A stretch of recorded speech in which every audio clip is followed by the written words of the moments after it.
Hindi, kakarating lang namin. Time check, 7. 7 na ng umaga. Aw, parang uulan pa ata eh. Mga kasama, parang excited eh.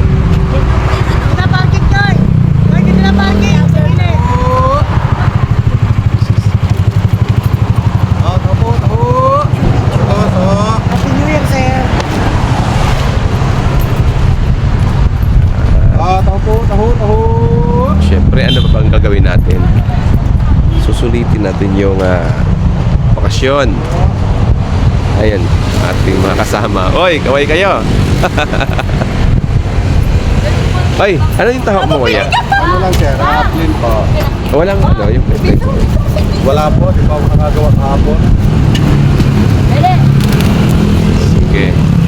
Ayan. Tahok muna tayo kasi may malamig pa ron. Sige, bigyan mo kami. Magkano? 20-30 na. Bigyan mo kami ng tig 20 lang. Actually, nandito na tayo ngayon sa may Sky Ranch. Ayan. Ayan na. Masyo, ano, nakawala ka na sa lungga mo?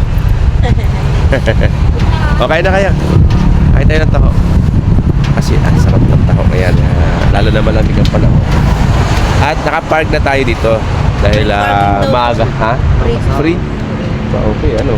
Doon daw sa loob, 100. 100. Safe naman doon eh. At saka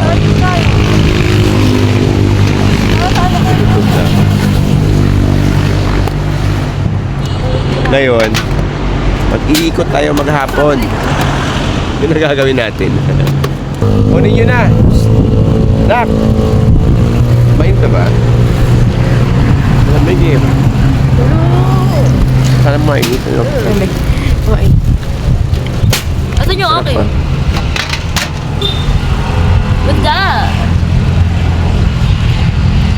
Siyempre, taho ng Tagaytay yan.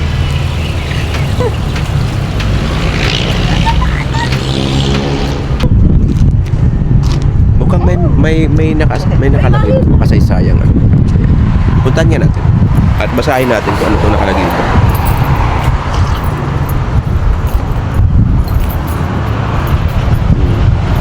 Ito. Ayan na.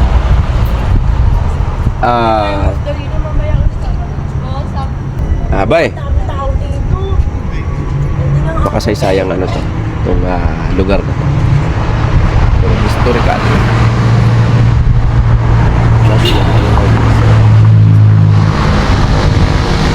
Ano nakasabi? Wala mo dito. Yung pink na ba? Ngayon, puno natin compartment pagkain. Okay. Let's go. Tayo magtatanong tayo. CR muna tayo. Diyan ka muna ma? CR?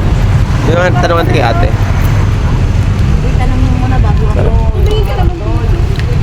Maghahanap muna kami ng CR. Saan yung CR? Oh.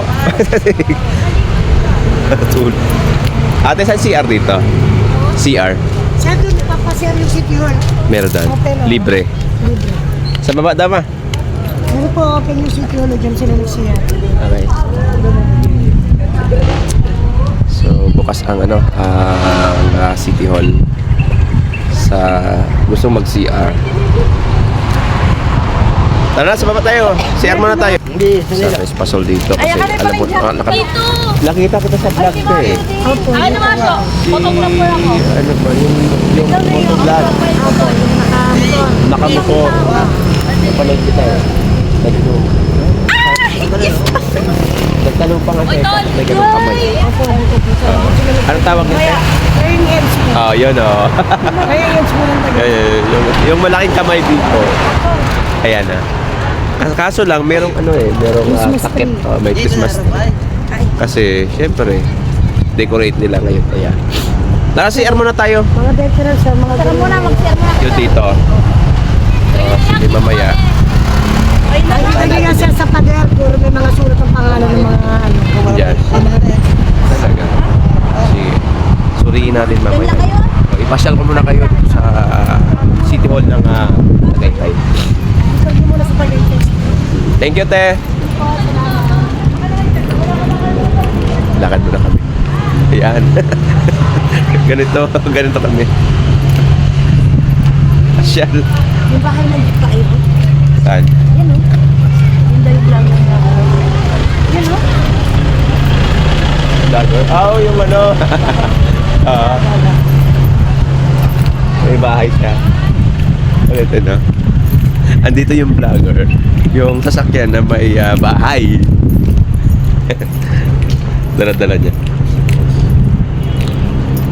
Maganda ang dito, yung puno, no? Ayan. Sa isiyan. Maganda yung City Hall. Open daw yung siya kasi yung pakasarap ng ano dito, hangin. Yung klima ng hangin niya, ang lamig. Sa kailangan pag dito ka, may dala kang jacket. Ang ganda na ng kuha. Open daw yung CR eh. CR, libre daw CR dito. Ay, pala tayo. Bukas tayo yung CR. Yung di ko alam. Pero tanong tayo kung saan pwede yung CR. Baka bawal dito mag-ano eh. Guys, putulin ko muna yung vlog ko ha. Baka hindi pwede mag-ano dito eh. Ayan guys, at andito na kami sa loob ng Sky Ranch. Napakaraming ano dito, napakaraming pagpipilian mo gusto mong laruin. At napakaganda dahil umaga kami dumating dito, siguro mga 5 ng morning, kaya halos kami pa lang yung nauna dito sa loob kasi ang time ng pwedeng pumasok dito ay 8 ng umaga, kaya medyo malamig pa yung klima ng panahon. Ang sarap ng ihip ng hangin ng hampas sa balat mo. Mafe-feel mo talaga na parang ikaw ay nasa Baguio.